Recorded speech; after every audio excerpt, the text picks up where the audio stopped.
Hello বন্ধুরা, তোমাদের কাছে নিয়ে চলে এসেছি আমি একটা মিনি ব্লগ। আজকে দেখাবো যে কি করে আমি চুষি পিঠে বানাবো। আমি আর মা দুজনে মিলে এই পিঠেটা বানিয়েছি। তার আগে তোমাদেরকে কিছু বলে যেতে চাই।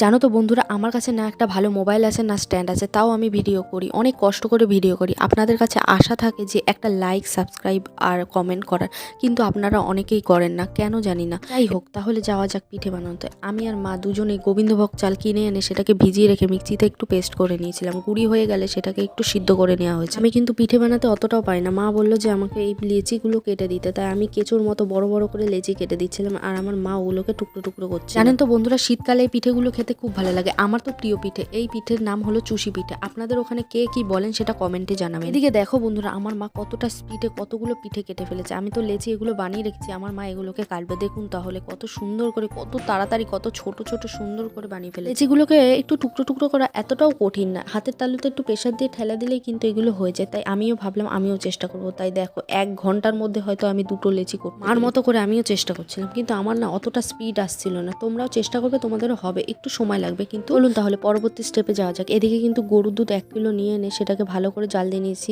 দেখো বন্ধুরা, কতটা মোটা করে দুধটায় ছড় পড়েছে। এর থেকে বোঝা যায় যে গরুর দুধটা কত। প্রথমে কিন্তু আমরা এই দুধটার মধ্যে দিয়ে দেবো কিছুটা মিষ্টি, তারপর দেবো এর মধ্যে একটু গুড়ের বাতাসা। গুড়ের বাতাসা দিলে কিন্তু অনেকটাই টেস্ট হয়। এর মধ্যে একে একে দিয়ে দেবো চিনি আর একটু আমল দুধ গুলিয়ে দিয়ে দেবো। আমল দুধটা কিন্তু শেষে দেবো। প্রথমে এই চুষি পিঠেগুলোকে কেটে কেটে দিয়ে নিয়েছি। এরপরে দেখো রেডি হয়ে গেছে। চুষি পিঠাটা কিন্তু খেতে খুব টেস্টি হলে এটা আরো বেশি ভালো লাগবে।